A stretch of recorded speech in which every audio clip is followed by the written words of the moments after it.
சத்தியமங்கலம் அருகே கேர்மங்கலம் மலைப்பகுதியில் cellphone tower வசதி இல்லாததால் கர்நாடக மாநில செல்போன் சிக்னலை தேடி கிராம மக்கள் அடர்ந்த காட்டு பகுதிகளுக்கு செல்ல வேண்டிய அவலநிலை ஏற்பட்டுள்ளது.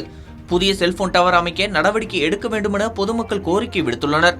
சத்தியமங்கலம் அடுத்த கேர்மாலம் மலைப்பகுதியில் பூதாளபுரம், கேர்மாலம், கோட்டமாலம், காட்டாட்டி உள்ளிட்ட வன கிராமங்களில் ஆயிரக்கணக்கான பழங்குடியினர் வசித்து வருகின்றனர். இப்பகுதியில் செல்போன் டவர் இல்லாததால் இணைய வசதி கிடைக்காமல் மக்கள் கடும் சிரமத்தை சந்தித்து வருகின்றனர். பள்ளி மாணவர்கள் உயர்கல்விக்கான விண்ணப்பங்கள், விவசாய மானியம், ரேஷன், முதியோர் உதவித்தொகை உள்ளிட்ட அரசு நலத்திட்டங்களுக்கு ஆன்லைனில் விண்ணப்பிக்க முடியாத நிலை ஏற்பட்டுள்ளது. கர்நாடக மாநில செல்போன் டவரில் இருந்து கிடைக்கும் குறைந்த அளவிலான சிக்னலை பயன்படுத்த வேண்டிய சூழல் உள்ளது. இந்த சிக்னல் அடர்ந்த காட்டு பகுதியில் மட்டுமே கிடைப்பதால் யானைகள் நடமாட்டம் ஆபத்தான பகுதிகளுக்கு செல்ல வேண்டிய நிலை கிராம மக்களுக்கு உருவாகியுள்ளது.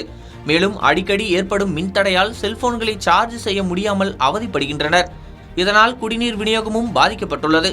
மலைப்பகுதியில் மின்கம்பங்கள் மீது மரங்கள் விழுவதால் அடிக்கடி மின்தடை ஏற்படுவதாக மின்வாரிய அதிகாரிகள் தெரிவித்துள்ளனர். மக்கள் நலனை கருத்தில் கொண்டு புதிய செல்போன் டவர் அமைத்து சீரான மின் விநியோகம் வழங்க அரசு உடனடி நடவடிக்கை எடுக்க வேண்டும் என அப்பகுதி மக்கள் கோரிக்கை விடுத்துள்ளனர்.